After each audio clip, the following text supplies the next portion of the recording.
সুরজিৎ বাবুকে পেমেন্ট করতে হয় না, সব পেমেন্ট কিন্তু কে করছে? দেব কেয়ার। এটাই হচ্ছে পার্থক্য। কেন দেব কেয়ার করবো? দেব কেয়ার করার কারণটা কি?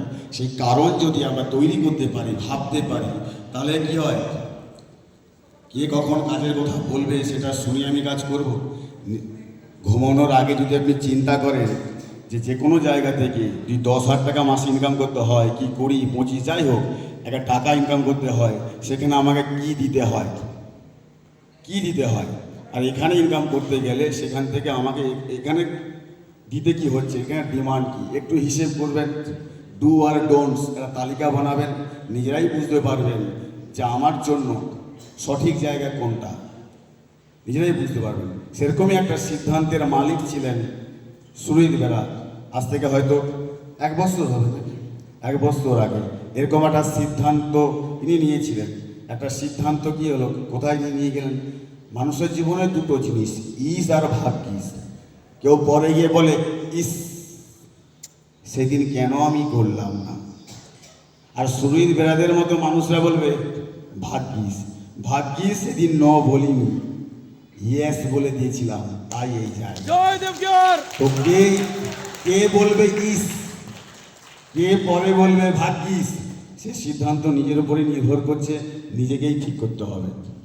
তো আমি আর আমার কথা না বাড়িয়ে সুরজিৎ বাবুর কাছ থেকে অল্প কিছু শুনবো আমরা। আর ওনার ডুয়ার্সে আসার এই মুহূর্তে ওনার যা ফিলিংস সেটা কিছু প্লিজ। সকলকে নমস্কার। প্রথমে তো আমি একটু খুব অবাক হয়ে গিয়েছিলাম যে আমি এই জায়গাটায় এই সম্মানটা কোম্পানি থেকে পাবো, খুব আমি অবাক হয়ে বসে গিয়েছিলাম অনেকক্ষণ ওইখানে। স্যার যখন বলতে বলতে গলাটা বসে যায়, তখন আমিও ওখানে চুপ করে বসে রয়ে গেছি। তো এটা শুধু সম্মান নয়, আজকে দেবকেয়ার আমার উপরে একটা বিরাট দায়িত্ব চাপিয়ে দিল। দেবকেয়ার কোম্পানি আমাকে একটা বিরাট দায়িত্ব চাপিয়ে দিল। আমি যে দায়িত্বটা আশা করি আমার ডাউন লেভেল যারা রয়েছে আমাকে খুব সাপোর্ট করেছে, তাই আমি আজ এই জায়গায় সম্মান পেয়েছি। এই সম্মান শুধু আমার নয়, আমার ডাউন লেভেলের জন্য উৎসর্গ করলাম। কারণ ওনারা না হলে হয়তো আমি এই জায়গাটা আসতে পারতাম না।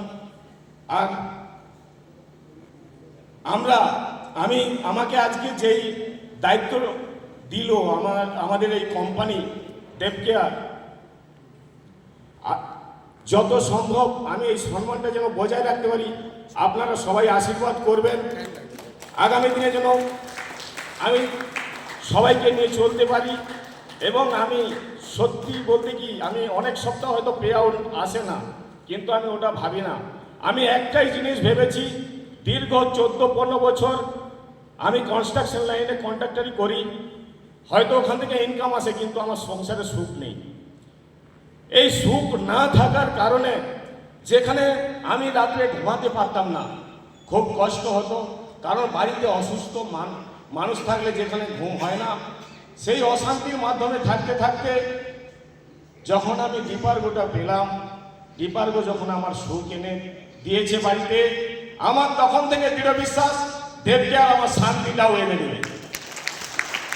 আর সেই শান্তির আশায় আমি সব কিছু ভুলে গেছি, শুধু একটাই জিনিস বুঝি, যেটার নাম দেবকেয়ার, আর মাথায় কিছুই নেই।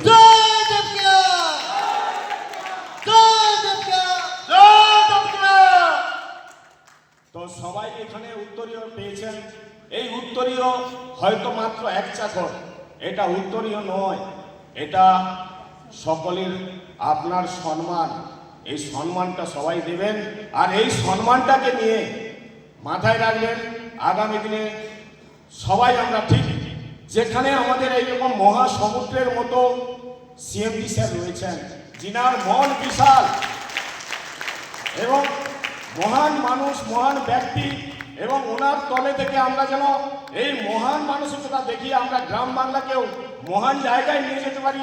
প্রত্যেকটা পরিবারের আমরা একজন যেন আদর্শ মানুষ হয়ে উঠতে পারি, আমাদেরকেও দেখে যেন বলতে পারে পাশের বাড়ির মানুষ, হও তো ওদের মতোই হও। এটাই যেন প্রত্যেকটা মানুষ আমরা সেই জায়গায় পৌঁছাতে পারি। এই বলে আমি আমার বক্তব্য শেষ করলাম। জয় দেবপ্রিয়া, জয় দীপার্গু, জয় দেবপ্রিয়া।